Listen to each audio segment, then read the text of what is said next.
emissions. As I mentioned to you back in September, 41 senators wrote to you to express great concern about the proposed EPA rules in this area. And they joined a letter that Senator Mary Landrieu and I led. But I would note that what's remarkable about this letter is it's almost equally divided between Democrats and Republicans, reflecting widespread concern, bipartisan concern, about the proposed Boiler Act rules.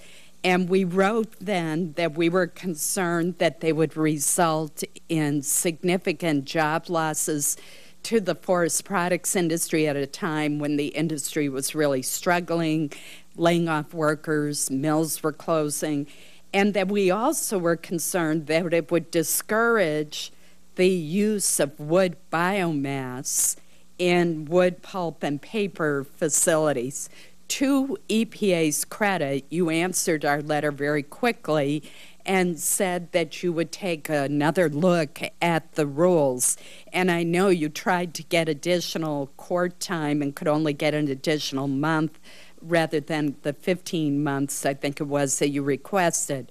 Nevertheless, the final rules came out last month, and the initial estimates by the American Forest and Paper Association is that even the final rules would lead to the loss of thousands of jobs at a time when our economy can least afford it. I know EPA has claimed that the final rule, the cost of the final rule has been lowered by 50%. I have to tell you that that's cold comfort to me, because the initial rule, according to industry estimates at least, was something in the neighborhood of $3 billion in capital costs and over $11 billion for all manufacturing. The $3 billion was just for the forest products industry. In Maine, the forest products industry estimated that the initial rules would cost $640 million in compliance costs. So even if you cut that in half, that is huge. It's still a huge, onerous, costly burden on an industry that is just barely starting to recover from the deep recession. So I have a number of questions for you. One is, it's my understanding that under the Clean Air Act, Congress has given the EPA the authority to develop alternative standards for emissions with health thresholds in cases where the regular MAC limits may be, quote, far more stringent than necessary to protect public health. Back in 2004, EPA did use a health-based approach. Why wasn't a health-based approach used this time? There was significant analysis, Senator, of exactly that point, whether there was justification for a health-based emission limit. They're called HBELs under the law, and those standards were not justified in our opinion. There was significant comment on it. We heard from many, many people, but at the end of the day, in the final standards, we did not believe that they were justifiable and did not provide the protection from toxic air pollutants that the law required.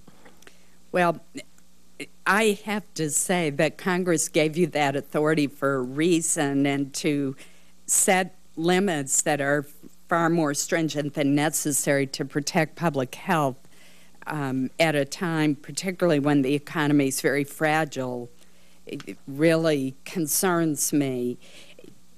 Is the EPA going to accept further public comments on the rules that were published last month on February 23rd?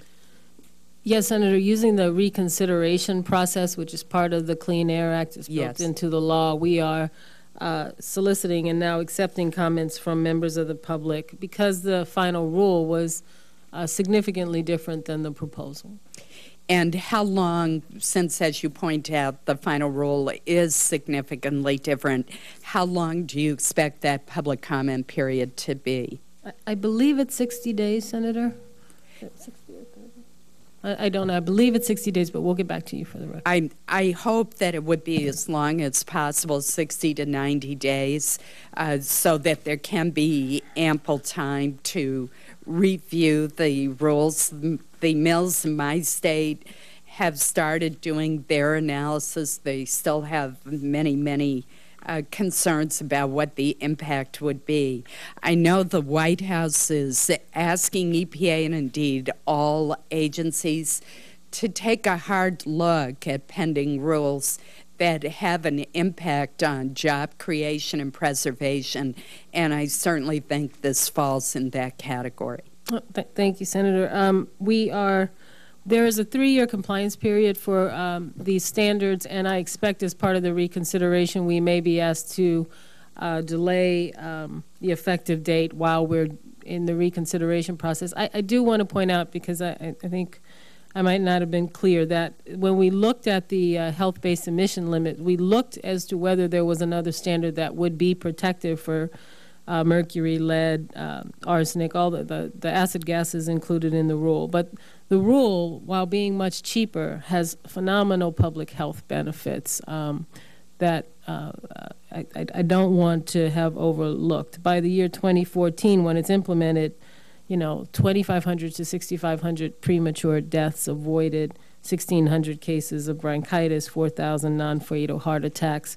I am all for finding the absolute cheapest way to get public health protection, but I didn't want you to think that we had rejected that kind of approach. In fact, we looked at it and determined that the technology allows us to get protection without the need for any additional health-based standards. Well, I would suggest that all of us want those public health benefits. They're extremely important. The Clean Air Act was authored by Senator Ed Muskie, and our state is very proud of that fact. But clearly, the proposed rules, the initial rules, were a gross overreach. I think EPA is making progress in reducing the costs and coming up with a more practical approach, but I still believe we can achieve the health benefits that we desire without putting thousands of people out of work. Thank you, Mr. Chairman. Thank you. Senator Blunt, questions? Yes.